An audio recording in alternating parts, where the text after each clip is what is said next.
In this video, I'm going to teach you how to place Photoshop images into an InDesign layout. And I'm going to teach you how images and text can be manipulated within an InDesign layout to create unique but very simple graphic presentations. So I'm going to just open up InDesign here and select from the clipboard at the top here and just do a very simple letter layout. And now I'm going to place in a Photoshop image into InDesign. And so all we do here is we just go place, and I'm going to search for my image, and it's going to be down here. You can see we've saved this as the workspace perspective with the scale and border. And we're going to go ahead and grab, let's see, we can go ahead and grab this one. This is the Photoshop. And all we're going to do is click, and we can drag and put it in. I'm clicking and dragging so that it doesn't come in very large. And you can see it's here. Now, if you remember from a previous video, we saved this as a PSD, but we left the alpha or the clear background behind it. And that's really helpful because that means that if we had a background on this layout, we would see it over on this side. And so you can just adjust the elements, the margins on both sides here. And you can see this comes in just like any other file. They're really easy to work with because, of course, Photoshop and InDesign are made both by Adobe. And so you can go back and forth very, very easily. Now, what's cool is that if I made changes to the Photoshop document of this, and then once I was done, saved and closed the Photoshop document, if I were to close InDesign and reopen it with this image here, the updates would already be made, right? Because this is a link just like anything else. So if you change anything about this link, it will automatically change within an InDesign file if it's a Photoshop document. So that's pretty neat. As always, we can just hold down our Shift and Command button and change the size. That's easy enough. Then the next thing I'm going to do is teach you how images and text can be manipulated within an InDesign layout to create a very simple graphic presentation. Now, let's say you didn't have time to create something like this for your client, but you still wanted a really unique look for their presentation. And so what you would have to do is go ahead and click on this. Now, yours may look like a rectangle. I've already practiced this, so mine's changed to an ellipse. So what I'm going to do now is just click and drag and create a circle marquee here, or a circle shape here. And once that's selected, then what I can do is go to place, and I can grab that rendering of the workspace that I created before any of the filters, or pardon me, before the borders were added in.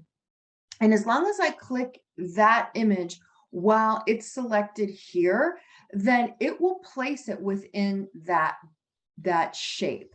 And so all I have to do now is figure out how to manipulate it. Oops, I got an extra one there. I'll just delete it. Now all I have to do is figure out how to adjust the size of this so that the image fits really nicely within the shape itself. And so all I have to do is just select that. Let's see, it's not grabbing for me. Okay, see how if I use this and I double click, I missed it before. You can see if I double click, there's an orange box out here, and that's actually the size of this rendering. You'll see what I mean in a second. I'm gonna go over here and I'm gonna grab the corners, but look over as I drag and look and see how the image changes over here. I'm gonna hold down both and change the size. See? And as I change the size, it's starting to look a little bit more correctly proportioned to the size of that. I'm gonna go here, it's gonna disappear, you can see. I'm gonna use my arrows to move it up. And you're gonna see it's gonna start to appear in that bubble right there I created. Now, the key to putting images into a shape like this is to try to get the shape as and get the image as small and as close as possible to the actual size of the shape that it's going into. It's like you can see I'm trying to keep the margins as tight up against that image as possible. Now, if I move these grips over here, it's not going to change the orientation of the actual image, but it's going to kind of skew and move it over. And I don't want to do that because I want to have the flexibility later on to show more of this rendering if I have to, by double clicking it and moving it left or right.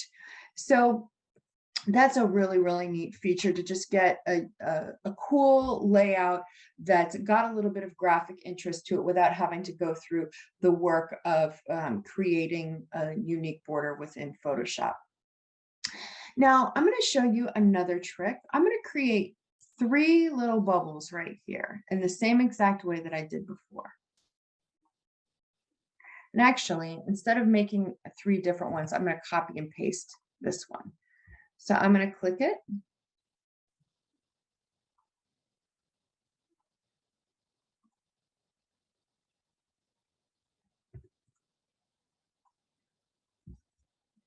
And then I'm going to hit Control V for paste. I'm going to do that 3 times.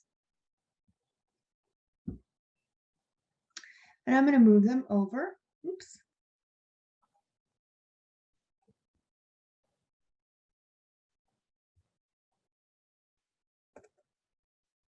And I'm just using my grips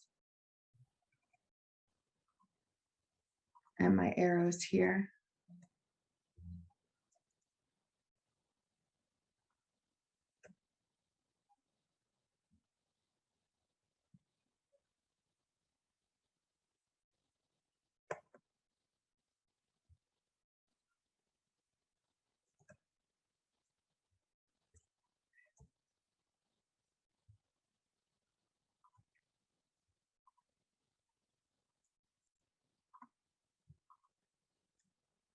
Okay, so you can see I've got 3 bubbles over here. And now what I'm going to do is click on these, and I'm going to place the textures that are shown in here in these almost like they're swatches, but instead of being square like you might be used to, they're going to be round.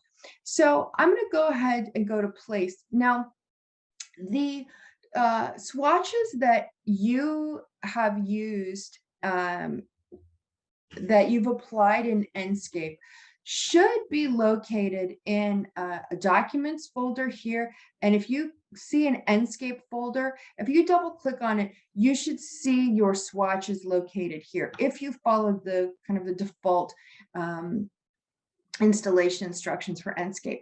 But I actually created a shortcut, and so mine are here. You can see I've got my Enscape shortcut, and I've got the folder that says imported textures. So this would be exactly what yours would look like as well. And then if you click in here, you'll see them. So the first one I'm going to bring in is the herringbone. I double click. And basically, I'm just browsing towards wherever that swatch is. I just happen to know that that's where they saved. But as I said, I created a new shortcut to them so they were easier for me to find. So once I have that placed, I can go ahead and double click. And you can see as I double click, see that orange box showed up. So you can see my herringbone swatch is really, really big. So I'm going to zoom over and make it smaller. Smaller, smaller, smaller. And move it up.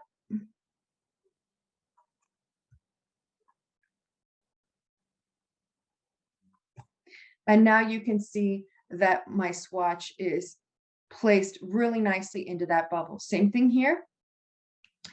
I'm going to browse and place, and I'll go to my Enscape shortcut. And I'll put the cork in next. Same thing, it's a really big file. See, when I double click inside, that's when I see the actual shape of the cork swatch. Remember, they're high resolution from Enscape, so they're going to be really big.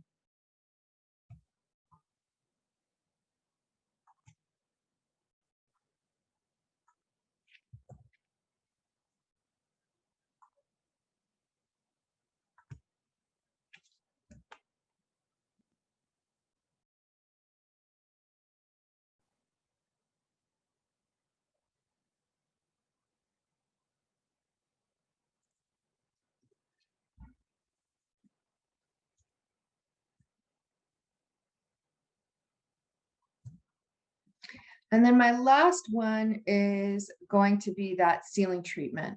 And so it's the same process again. I'm just going to go to my imported textures and find that ceiling treatment. If it's there, hopefully it's there.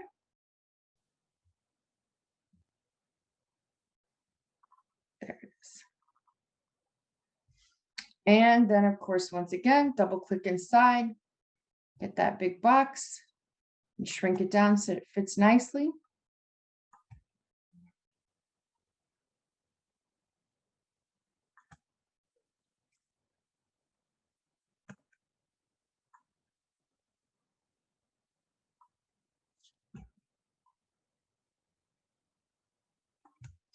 And there it is. Now for this one, it may look a little bit stretched out, so I may just show a slightly larger swatch there.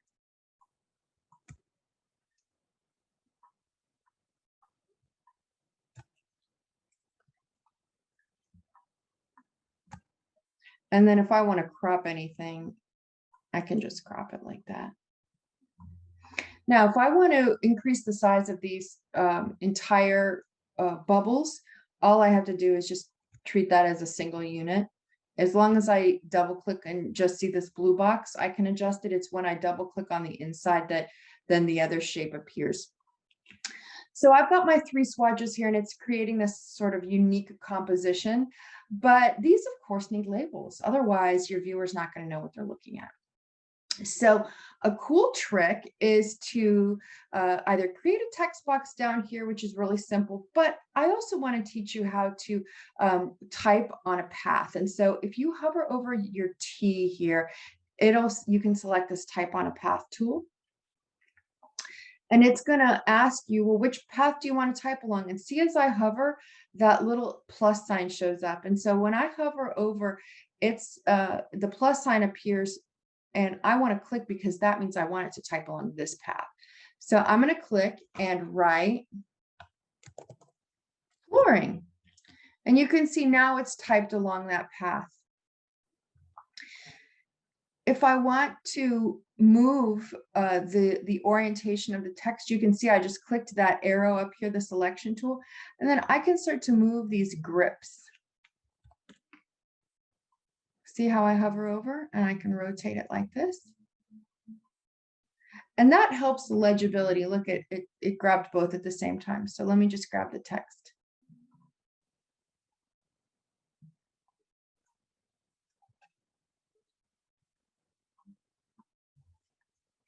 Oops, I'm trying to just grab the text here. Hold on.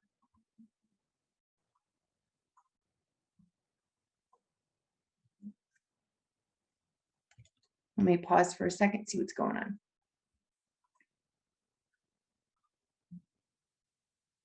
Okay, if I zoom in a little bit more, it's a little bit easier to see. Once I select the text, if I grab these grips, this adjusts the location and the rotation of the text. See?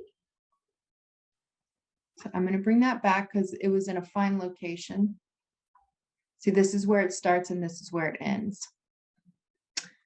So again, I'm going to pull it back just a little bit over there so that it's along the side, still legible. And if I want to actually change anything about how the text looks, all I have to do is select the Properties tab over here, and I'll be able to change, for example, the color of the text if I want, or if I want to add anything to it. You can see all the things for me to change are over here. And so once I add the shapes, bring in my rendering, and then add in some shapes along here and bring in the material swatches and add a typing along path tool in, that's now showing how I can get images and text to be manipulated in kind of a unique graphic layout. A couple of other things that you might want to be aware of just as you're starting to work in InDesign, again, trying to save time, is you can click on images. Like, for example, you could click on this one right here. Let me grab it. This box or this circle that you've created here. And you can add in certain effects. For example, you can adjust the transparency. You know, you can bring it down if you want to. You can add different inner glows and outer glows and bevels and things like that. To this, I'll go ahead and add an outer glow.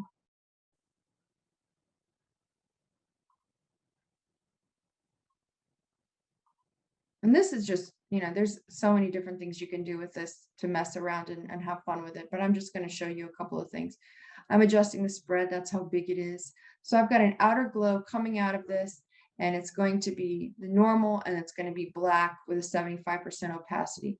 The only issue is, of course, that with InDesign, it's a little bit more simplified. So you can't actually see it changing on your screen until you hit the OK button.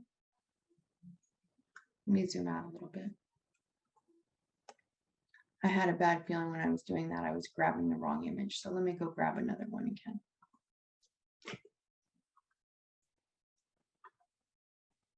So effects, we'll do the transparency first. I'll bring the opacity down. And if I hit OK, you'll see it. Look at this rendering. See, comes down in opacity. A couple of other effects. We can do a, let's do an outer glow. So again, the outer glow, we have to change it to whichever color we want. We'll change it to black in this case. We'll change the mode to normal. The spread is the size. We'll get it large here so you'll be able to see it. And if I hit OK, you'll see it along the outside of that image. See? So it gives it just a little bit of lift off from that page, just to, if you're overlapping things, it can be a little bit more helpful. Let's adjust it just a little bit more, make the size larger. Opacity a little bit lighter.